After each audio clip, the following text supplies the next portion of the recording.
ইনসানা মিন আলাক। হে পৃথিবীর মুসলমান, আমি আল্লাহ রাব্বুল আলামিন পড়ো তোমার প্রভুর নামে, যেই প্রভু তোমাকে সৃষ্টি করেছে জমাট বাঁধা রক্ত থেকে। আমি আল্লাহ আলাকাতান ওই এক ফোঁটা নাপাক পানি খানা বান্দা রক্তে পিণ্ডয় পরিণত করে দিলাম। জোরে বলা যায় না সুবহানাল্লাহ। সোনার চাঁদ ভাইয়ের আমার আব্বা জানেনা, শুধু তাই নয়, জমাট বাঁধা রক্ত থেকে আমার আল্লাহ রাব্বুল আলামিন আস্তে আস্তে আস্তে আস্তে ওই রক্তপিণ্ডটাকে গোস্তের টুকরায় পরিণত করে দিলেন। আল্লাহ বলে, বান্দা শুধু তাই নয়, আমি রব্বুল আলামিন ওই গোস্তের টুকরা থেকে বান্দা আস্তে আস্তে কচে কচে হাড় দিলাম। হাড় দেওয়ার পরে ছাউনি দিলাম। আমি আল্লাহ স্ট্রাকচার তৈরি করলাম। তোমার সুন্দর গঠনখানা আমি আল্লাহ বানালাম। যেখানে যেটা প্রয়োজন বান্দা সেটা তোমাকে দান করলাম। তোমার হাতটা যেখানে প্রয়োজন আছে আমি আল্লাহ সেখানে দান করলাম। তোমার চেহারার সৌন্দর্যখানা আমি আল্লাহ বানালাম। তাফসিরের মধ্যে বর্ণিত আছে, আমার আল্লাহ যে কোন সর্বপ্রথম পৃথিবীর বুকে প্রতিনিধি বানাবেন, ফেরেশতাদেরকে জিজ্ঞেস করে বলে, ফেরেশতা যাও যাও দুনিয়ার জমিনে তোমরা মাটিখানা নিয়ে আসো। লম্বা চড়া ঘটনা, ওই দিকে আমি যাব না। ফেরেশতারা মাটিখানাকে সঞ্চয় করলেন। মাটিখানাকে সঞ্চয় করে নেওয়ার পরে আদমের দেহখানা বানানো হলো, আদমের দুই পা খানা বানানো হলো, আদমের মাজা খানা বানানো হলো, আদমের দুই হাত খানা বানানো হলো, আদমের বডি খানা বানানো হলো। কিন্তু না, আদমের চেহারা খানা ফেরেশতারা বানায় না। আমার আল্লাহ জিজ্ঞেস করে আর বলে, ফেরেশতা আদমের হাত বানানো হলো, আদমের পা বানানো হলো, আদমের বডি বানানো হলো, আদমের চেহারা খানা কেন তোমরা বানাও না? ফেরেশতারা কান্না করে আর বলে, মাবুদ আদম কেমন দেখতে হবে আমরা ফেরেশতা সেটা জানি না। জোরে বলা যায় না সুবহানাল্লাহ। আমার আল্লাহ তাআলা ডেকে বলে, ও কাররামনা বানি আদম, পৃথিবীর আদম সন্তান তুমি শোনো, আমি তোমার রব, আমি তোমার প্রতিপালক, আমি তোমার আল্লাহ। ফেরেশতাদের মাধ্যম দিয়ে তোমার চেহারা খানা বানালাম না। আমি তোমার আল্লাহ আর রহমান, আমি আল্লাহ কত দয়াবান। আল্লামাল কোরআন বান্দা তোমাকে দান করলাম। খলাকাল ইনসান বান্দা তোমাকে বানালাম।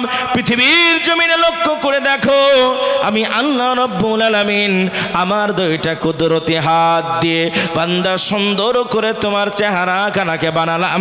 জোরে বলা যায় না সুবহানাল্লাহ। নারায়ে তাকবীর। সোনার চাঁদ ভাইয়ের আমার আব্বা জানেনা, শুধু তাই নয়, আমার আল্লাহ তো কোন যখন পেটের ভেতরে আপনার বডি খানা বানালেন, চেহারা খানা বানালেন, সুন্দর একটা দেহ খানা দান করলেন।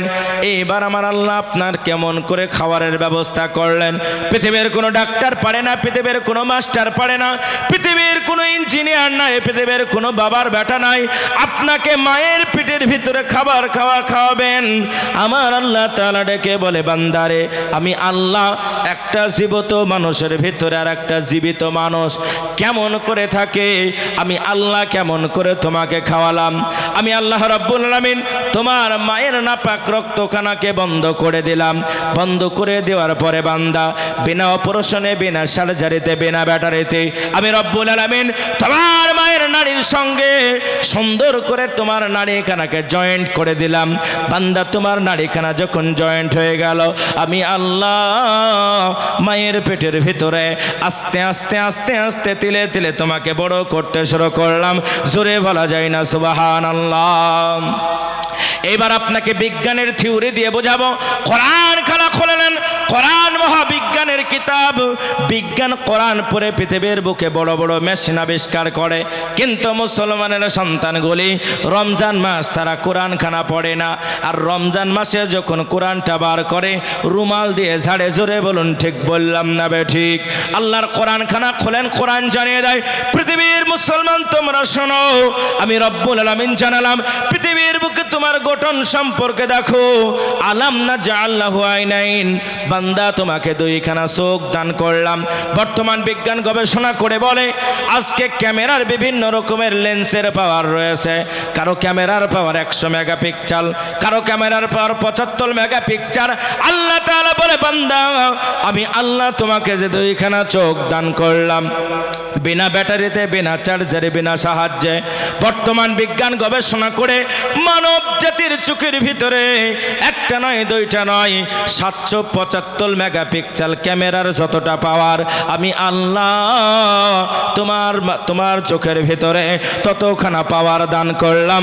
জোরে বলা যায় না সুবহানাল্লাহ।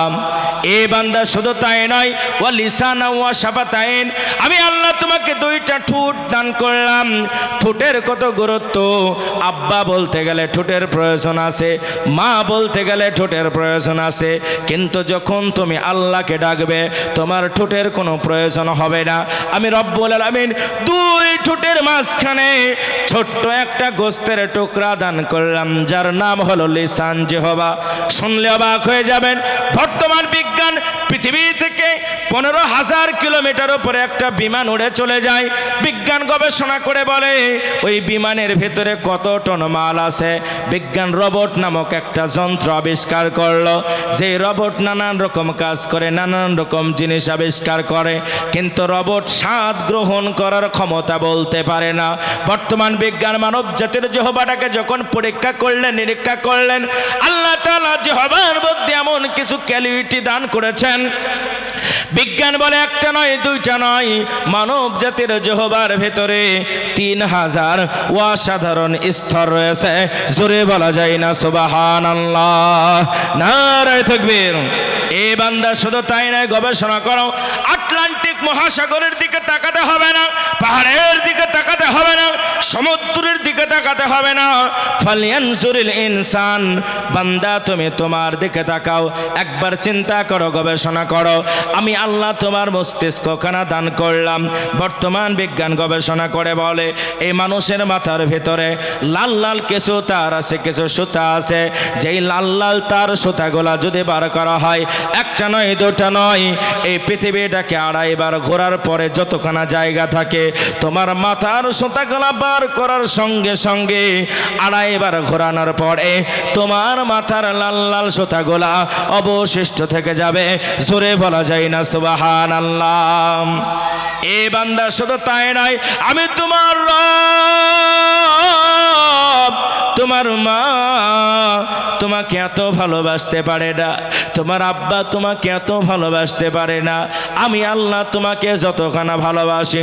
লক্ষ্য করে দেখো, চিন্তা করে দেখো, আমি রব্বুল আলামিন তোমার দেহের মধ্যে এমন নামক কিছু সেন্সার দান করলাম। আপনারা লিফটের মধ্যে যারা চড়েছেন তারা দেখতে পাবেন, দৌড়ে ঢোকার সঙ্গে সঙ্গে দরজাখানা খুলে যায়, ওপেন হয়ে যায়, লেগে যায়। তোমার দেহের ভিতরে একটা নয় দুইটা নয়, আল্লাহ বলে আমি আল্লাহ অগণিত সেন্সারখানা দান করলাম।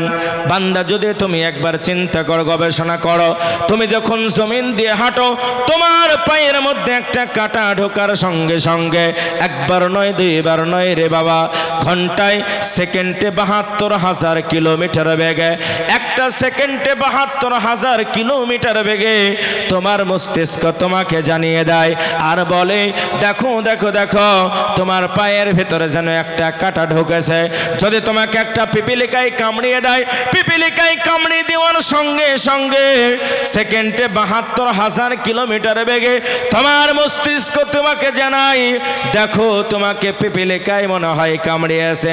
আল্লাহ বলে বান্দারে, তোর চোখ পিপিলিকাকে দেখলো না, তোর মস্তিষ্ক পিপিলিকাকে দেখলো না, তোর জিহ্বা পিপিলিকার স্বাদ গ্রহণ করলো না, আমি আল্লাহ সেকেন্ডের মধ্যে 72,000 কিলোমিটার বেগে তোর ব্রেনকে জানিয়ে দিলাম, দেখ দেখ দেখ, মনে হয় তোকে পিপিলিকায় কামড়িয়েছে, এর নাম হলো আল্লাহ। জোরে বলা যায় না সুবহানাল্লাহ, নারায়ে তাকবীর। সোনার চাঁদ ভাইয়েরা, আমার আব্বা জেনেরা, এই জন্য মহান আল্লাহ তাআলা বলে বান্দা আমি তোমাকে তোমার মায়ের পেটের ভিতরে তোমার মায়ের নাড়ি দিয়েও খাওয়ালাম। কোরআনকে জিজ্ঞেস করেন আর বলেন কোরআন গো পৃথিবীর মানচিত্রে মানুষ খায় জবান দিয়ে, কিন্তু মায়ের পেটের মধ্যে কেন মানুষ জবান দিয়ে খালেন না? আল্লাহর কোরআন জানিয়ে দেয় বলে ইউসাব্বিহু লিল্লাহি মা ফিস সামাওয়াতি ওয়া মা ফিল আরজ। ও দুনিয়ার মানুষেরা তোমরা শোনো, পৃথিবীর ভিতরে যাহা কিছু আছে, আসমানের ভিতরে যাহা কিছু আছে, মাটির ভিতরে যাহা কিছু আছে, সব কিছু আমি আল্লাহ আমার তসবিহখানা আদায় করে। কাক কা কা করে না, কোকিল কুহু কুহু করে না, মৌমাছিরা ভ ভ করে না, সব কিছু আমি আল্লাহ পাকের জিকির করে। বান্দা তুমি যখন মায়ের পেটের ভিতরে থাকবে, তুমি জবান দিয়ে তোমার মায়ের নাপাক রক্তগুলা খাবে, আমি আল্লাহ তোমার জবানখানা অপবিত্র হয়ে যাবে। তুমি যখন দুনিয়ার জমিনে ভূমিষ্ঠ হবে, জবান দিয়ে আল্লাহ পাকের জিকির করবে, শুকরিয়া করবে, আল্লাহ রাব্বুল আলামিনের নামখানা জপ করবে। এই জন্য আমি আল্লাহ পাক আল্লাহ তাআলা তোমার জবানখানাকে তোমার মায়ের পেটের ভিতরে পবিত্র রেখেছে। জোরে বলা যায় না সুবহানাল্লাহ। আমার ভাইরা শুনলে অবাক হয়ে যাবেন, মায়ের পেটের ভিতরে আমার আল্লাহ আপনার জবানখানা পবিত্র রাখলেন। আর যখন আপনি দুনিয়ার জমিনে আসলেন, আস্তে আস্তে যখন আপনি বড় হতে শুরু করলেন, এই জবান দিয়ে কত রকমের গুনার কাজ আপনি করেন কি করেন না? এই জবান দিয়ে আপনি সুদ খান কি খান না? এই জবান দিয়ে মদ্যপান করে, জবান দিয়ে অনার্গল মিথ্যা কথা বলে। আগে মানুষ ভয় পেত মিথ্যা কথা বলতে, গুনাহ হবে বলে, আর এখনকার মানুষ সত্য কথা বলতে ভয় করে, বিপদে পড়ে যাব বলে। ঠিক বললাম না ভুল? জোরে বলেন। আজকে মুসলমানের সন্তানগুলি জবানখানা অপবিত্র করে রাখলো। এই জবান অপবিত্র জবানে তুমি আল্লাহর দরবারে হাত তোলো। আল্লাহ বলে বান্দারা তোর জবানখানা অপবিত্র, অপবিত্র জবানে আল্লাহ পাকের নাম কেন উচ্চারণ করো? এই জন্য আমি আল্লাহ তোমার দোয়াখানা কবল করে না। বান্দারে দুনিয়ার বুকে সময় আছে, তওবা করো, তওবা করে ফিরে এসো। আমি আল্লাহ যদি তুমি তওবা করো, আমি আল্লাহ তোমার জীবনের সমস্ত গুনাহখানা মাফ করে দেব। জোরে বলা যায় না সুবহানাল্লাহ। নারে তাকবীর। আব্বা জানেরা, সোনার চাঁদ ভাইরা, তওবাখানা কেমন করতে হবে? বিশ্বনবী সাল্লাল্লাহু আলাইহি ওয়াসাল্লামের দরবারে একজন সাহাবা উস্কো খুস্কো চুল নিয়ে দুইটা চোখের পানি খানা ছেড়ে দিয়ে কান্না করে। আল্লাহর নবী বলে, সাহাবা কান্না করো কেন, কান্না করো কেন, কেনই বা তোমার চোখে পানি? আল্লাহর নবীর সাহাবা বলে, ইয়া রাসূলুল্লাহ, ইয়া হাবিবাল্লাহ, হুজুর গো, পৃথিবীর বুকে আমি যতগুলা গুনাহ করেছি, আমার মতন গুনাহগার পৃথিবীর জমিনে আর একটা আপনি খুঁজে পাবেন না। আল্লাহর নবী বললেন, ও নবীর সাহাবা, এমন কি গুনাহ করেছো যার জন্য তুমি এত কান্না করো? আমার ভাইরা, পৃথিবীর মানচিত্রে কোনো পিতা নাই যে তার সন্তানকে হত্যা করতে পারে।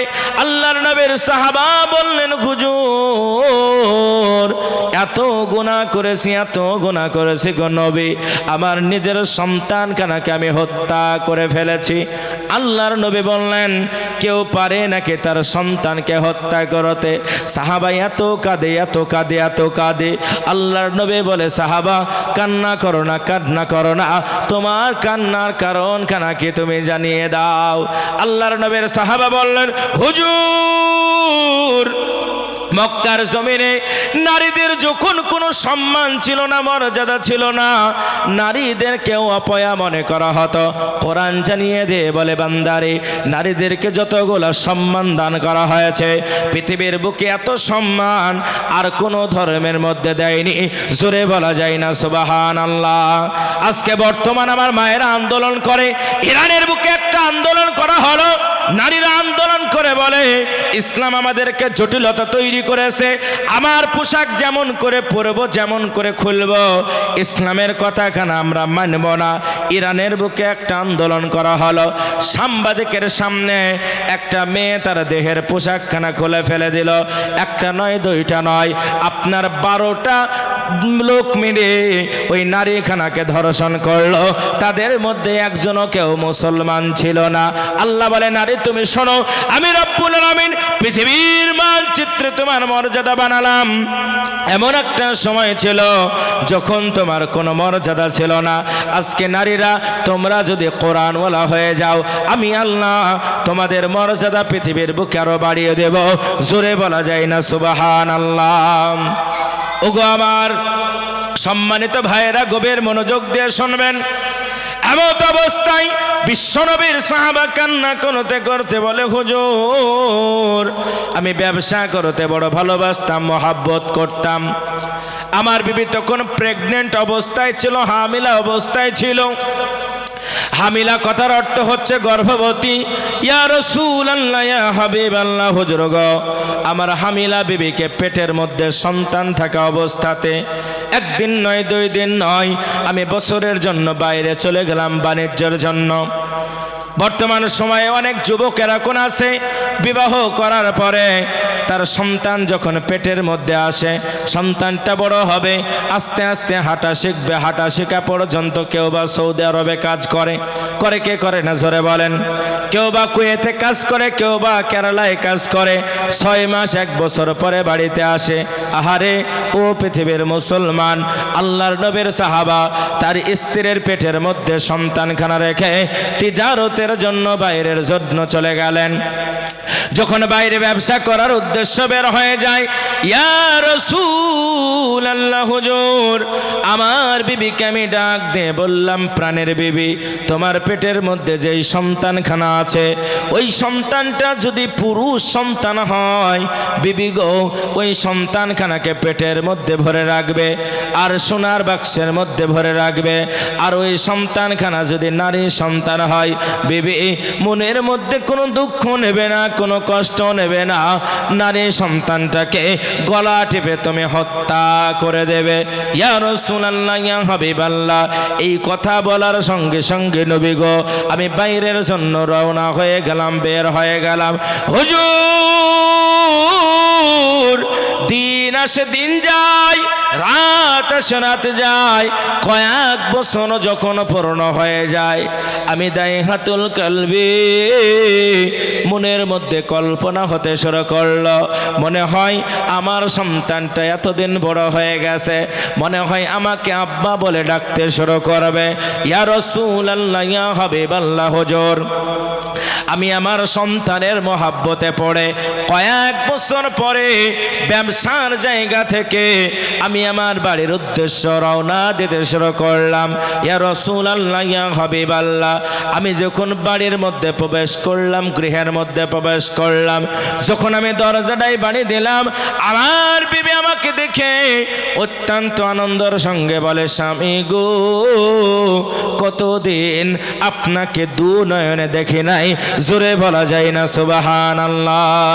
আমি দেখিনি তোমায় চোখের তারায়, তবুও তোমায় ভালোবেসেছি, মনের এই ক্যানভাসে তোমার ছবি এঁকে তোমার প্রেমে যেন পড়েছি। স্বামী একদিন নয়, 2 দিন নয়, কয়েক বছর যাবৎ আপনাকে দু নয়নে দেখি নাই গো স্বামী। মেহেরবানি করে আপনি ঘরের মধ্যে প্রবেশ করেন। সঙ্গে সঙ্গে নবীর সাহাবা ঘরের মধ্যে যখন প্রবেশ করে নিল, স্বামী গো আপনি একটু বসেন, আরাম করেন। ঠান্ডা পানির ব্যবস্থা করে দেওয়া হলো। দাইহাতুল কালবির বিবি সুন্দর করে সাজি করেছে, আজকে স্বামীর সম্মুখে যাবে, এত সুন্দর করে সেজেছে, এত সুন্দর করে সেজেছে। ওগো পৃথিবীর মায়েরা, তোমরা যদি তোমাদের স্বামীর সম্মুখে সাজাগুজি করো, আল্লাহর নবী বলেছেন কোন মা যদি তার স্বামীর কাছে সাজে, আমি আল্লাহর নবী জানালাম নফল ইবাদতের মতন নেকি হবে। জোরে বলুন সুবহানাল্লাহ। আর আমাদের এলাকার মায়েরা বাড়িতে থাকে ফকিরের মতন, আর যখন রাস্তায় বের হয়ে যায় তারা হয় নায়িকা। ঠিক বললাম না ভুল বললাম? এই আপনাদের এলাকায় রঘুত্তল পাড়াতে নাই, আছে নাকি? এই এলাকাতে মনে হয় নাই। ওই জালসাতে দেখবেন যত লিপস্টিক আলতা সুনু মাখতে মাখতে কালো চামড়া লাল করে দেয়, এরকম মা আছে না নাই? জোরে বলেন। আমার মায়েরা স্বামীর কাছে সাজবেন। আল্লাহর নবী বললেন, পৃথিবীর মা, যদি তোমরা স্বামীর কাছে সাজাগুজি করো, তোমার স্বামী যদি তোমার উপরে সন্তুষ্ট হয়ে যায়, আমার আল্লাহ পাক আল্লাহ তাআলা সুন্দরভাবে সাজার কারণে তোমার আমল নামাতে নফল ইবাদতের মতন নেকি দান করবে। ইয়া রাসূলুল্লাহ, হুজুর, আমি আমার বিবিকে দেখে মুগ্ধ হয়ে গেলাম। মুগ্ধ হয়ে যাওয়ার পরে বলে, বিবি গো, তোমার পেটের মধ্যে যে সন্তানখানা ছিল, প্রাণের বিবি জানিয়ে দাও, ওই সন্তানটা পুরুষ সন্তান হয়েছে নাকি ওই সন্তানখানা নারী সন্তান হয়েছে? ইয়া রাসূলুল্লাহ, ইয়া হাবিবাল্লাহ, হুজুর, আমার বিবি কথা কানা শোনার সঙ্গে সঙ্গে দুইটা চোখের পানি কানা ছেড়ে দিয়ে কান্না করতে শুরু করলেন। আমি বললাম, বিবি কান্না করো কেন? কেনই বা তোমার চোখে পানি? বলে, স্বামী গো, আপনার আমানত খানা আপনাকে দেখাতে চাই, মেহেরবানি করে আপনি ঘরের ভিতরে প্রবেশ করেন। সোনার চাঁদ ভাইয়ের আমার আব্বা জানেরা, হযরত দাইয়াতুল কালবি যখন ঘরের ভিতরে প্রবেশ করলেন, ঘরের ভেতরে প্রবেশ করার পরে দেখতে পেলেন সুন্দর ফুটফুটে পূর্ণিমার চাঁদের মতন একটা চেহারা। তার নাম রাখা হলো জামিলা। দাইহাতুল কালবি কোলের মধ্যে তুলে নিলেন, সন্তানের গালে চুমা দিলেন, সন্তানের কপালে চুমা দিলেন, এমন করে সন্তানকে আদর করতে থাকে। আর দাইহাতুল কালবির বিবি যেন দুইটা চোখের পানিগুলা ফেলতে থাকে। স্বামী বলে, বিবি গো, এত সুন্দর আমাদের কলিজার টুকরা সন্তান, কান্না করো কেন? কান্না করো কেন? কেন এবার তোমার চোখে পানি? বিবি কান্না করে আর বলে, স্বামী, আমার কান্নার কারণ খানা হলো আপনি যাকে এত মোহাব্বত করছেন, আপনি যাকে এত ভালোবাসছেন, আপনি যাকে এত আদর করেছেন গো স্বামী, বেয়াদবে নেবেন না। ওই সন্তানখানা কোনো পুরুষ সন্তান নয়, ওই সন্তানটা হলো একজন মহিলা। জোরে বলা যায় না সুবহানাল্লাহ। দাইহাতুল কালবি রাগান্বিত হয়ে গেলেন, দুই চোখ যেন লাল বর্ণ হয়ে গেল। ধমক দিয়ে বলল বিবিকে, বিবি রে, অপয়াকে কেন তুমি জিন্দা রেখেছ? অপয়াকে কেন তুমি গলা টেপে হত্যা করনি? মা কান্না করে আর বলে, স্বামী, আমি মা একদিন নয়, 2 দিন নয়, আমার সন্তানকে পেটের মধ্যে 10 মাস 10 দিন আমি রেখেছি। আমি মা কেমন করে আমার সন্তানকে হত্যা করব? না, আমার সন্তানকে আমি হত্যা করতে পারিনি। সোনার চাঁদ ভাইয়ের আমার আব্বা জানেরা, সেই সময় নারীদেরকে এত ঘৃণ্যত অবস্থায় রাখা হতো। একটা নয়, দুটা নয়, লাগাতার একজন মেয়ের সঙ্গে দৈহিক সম্পর্ক করা হতো। করার পরে যার মতো দেখতে সন্তানখানা হতো, তাদেরকে বলতো, এটাই তোমার সন্তান, আজ থেকে এটাই তোমার স্ত্রী। এইরকম বর্বরতার সময়, জাহিলিয়াতের সময়, আল্লাহর নবী ডাক দিয়ে বলে, দাইহাতুল কালবি, বলো এরপরে কি ঘটনা ঘটে গেল? বলে, ইয়া রাসূলুল্লাহ, ইয়া হাবিবাল্লাহ, আমি অনেক রাগান্বিত হয়ে গেলাম এবং আমার বিবিকে ধমক দিয়ে বললাম, বিবি গো, কেন তুমি সন্তানটাকে জীবিত রেখেছ? কেন তুমি সন্তানটাকে হত্যা করনি? হুজুর, আমার বিবি দুইটি চোখের পানি কেন ছেড়ে দিয়ে কান্না করে আর বলে, স্বামী, আমি মা, ওই যে পেশাবের বেদনা কত কঠিন, আমি মা ছাড়া দুনিয়ার কেউ জানে না। স্বামী গো, আমার সন্তানকে আমি হত্যা করতে পারিনি। সোনার চাঁদ ভাইয়ের আমার আব্বা জানেরা, কতই না নিষ্ঠুর পিতা তিনি ছিলেন। সঙ্গে সঙ্গে দাইহাতুল কালবি তার বিবিকে ডেকে বলল, বিবি গো, জামিলাকে সুন্দর করে সাজিয়ে দাও, জামিলাকে নিয়ে জামিলার আত্মীয়র বাড়িতে আমরা বেড়াতে যাব। আব্বা জানেরা, সোনার চাঁদ ভাইয়েরা, তরুণ যুবক নওজোয়ানেরা, আমার মা বোনেরা, পর্দার আড়ালের মা, গভীর মনোযোগ দিয়ে শুনবেন ঘটনাখানা। এইরকম অবস্থাতে যখন দাইহাতুল কালবির বিবি জামিলাকে সুন্দর করে যেন গোসলখানা দিয়ে দেয়, এত সুন্দর করে গোসল দেয়, আর মায়ের দুই চোখ দিয়ে যেন টস টস টস টস করে পানি গোলা গড়তে শুরু করে। জামিলা কান্না করি আর বলে, মা, ওগো আমার কলিজার টুকরা মা, কান্না করবেন না, কান্না করবেন না। আপনার কান্না করার কারণটা কি আপনি বলুন। মা কান্না করি আর বলে, বাবারে, ওগো আমার কলিজার টুকরা, সাত মানিকের ধন, আমার নয়নের পুতুলি জামিলা রে, আমি মা, আমার হৃদয়টা যেন মানে না গো মা। আমার যেন মনে হয় আজকে তোমার সঙ্গে আমার শেষ দেখা, আর মনে হয় কোনোদিন দেখা হবে না। জামিলা বলে, মা, ওগো আমার মা, আমার আব্বা কত ভালো, আমাকে আদর করে বুকের মধ্যে তুলে নিল। মা, আপনি মেহেরবানি করে কষ্ট নেবেন না। আমার আব্বাই আমাকে কত আদর করেছে, কত যত্ন করেছে, কত চুমা দিয়েছে। জামিলার মা বলে, জামিলা রে, জানো না, জানো না, তোমার বাবার মনের মধ্যে কোনো দয়া নাই, তোমার বাবার মনের মধ্যে কোনো মায়া নাই। এমন করে যখন মায়ের সঙ্গে সন্তানের কথা হয়, আব্বা জানেরা, সোনার চাঁদ ভাইয়েরা, ছোট্ট একটা বাচ্চা যখন মাকে মা বলে ডাকে, পৃথিবীর সমস্ত মধু যেন ওই মা ডাকার মধ্যে ভরা আছে। যার সন্তান নাই দুনিয়ার জমিনে মারা গিয়েছে, মাকে জিজ্ঞেস করে দেখো, মাকে কোটি টাকা যদি দেওয়া হয়, সোনার চামচে যদি ভাত দেওয়া হয়, তারপরেও মায়ের হৃদয়খানা মানে না। তার কারণ হলো মা 32টা নারীকে ছিঁড়ে ছিঁড়ে সন্তানকে দুনিয়ার জমিনে এনেছে, এর নাম হলো মা।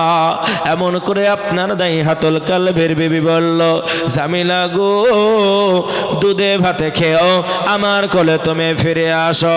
আরে সোনার বাণী,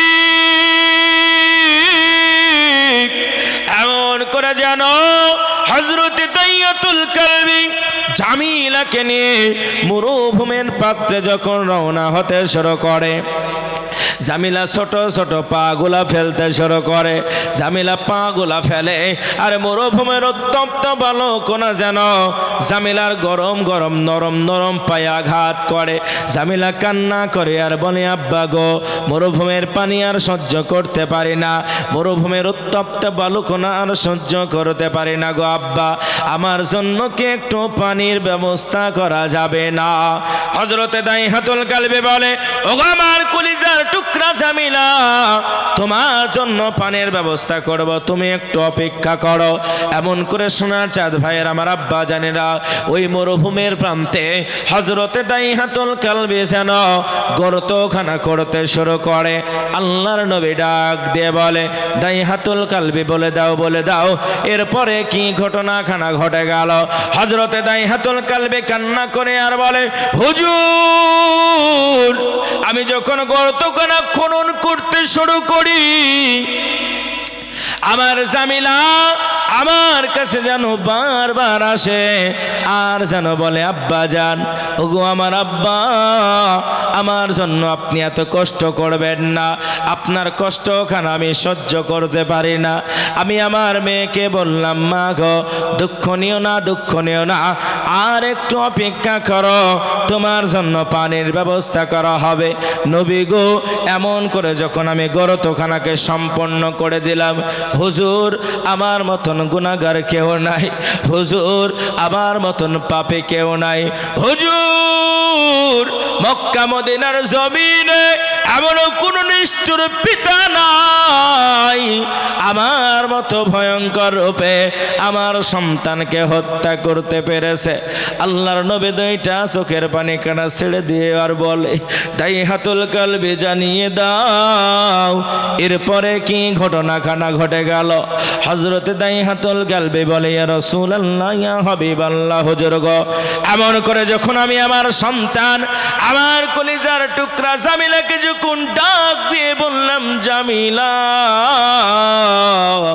আমার জামিলা যেন আমার কাছে চলে আসলো। যখন আমার কাছে দাঁড়িয়ে গেল, ইয়া রাসূলুল্লাহ, আমার জামিলাকে আমি ধাক্কা মেরে যেন ওই মরুভূমির প্রান্তে গর্তের মধ্যে ফেলে দিলাম। যখন জামিলাকে ধাক্কা মেরে গর্তের মধ্যে আমি ফেলে দিই, আমার জামিলার বুঝতে বাকি রইল না, আমার মা যা যা বলেছে মনে হয় সব কিছু নাকি সত্যি হয়ে যাবে। হুজুর, আবার জামিলা কচি জবানে আমাকে ডাক দিয়ে বলেন আব্বা, ওগো আমার কলিজার টুকরা আব্বা, কতদিন আমি আপনাকে দু নয়নে দেখি নাই গো আব্বা, আমাকে আপনি কেন মরুভূমির মধ্যে ফেলে দিলেন? জামিলার আব্বা দাই হাতুল কালবে বলে, এ জামিলা, পৃথিবীর জমিনে নারী হয়ে তুমি জন্ম নিয়েছ, কাজে নারী মানে অপয়া, নারী মানে বেবরকত, নারীর মধ্যে কোনো বরকত নাই। ওগো জামিলা, তোমাকে যদি জীবিত রাখা হয় মক্কার জমিনে আমার কোনো নাম থাকবে না, ইজ্জত থাকবে না, আমার কোনো সম্মান থাকবে না, মক্কার মানুষ আমাকে কাপুরুষ বলে আখ্যায়িত করবে। এই জন্য জামিলা, তোমাকে জীবিত রাখা যাবে না, তোমাকে জিন্দা হত্যা করতে হবে। হযরতে জামিলা কান্না করিয়ার বলে, আব্বা গো, ওগো আমার কোলে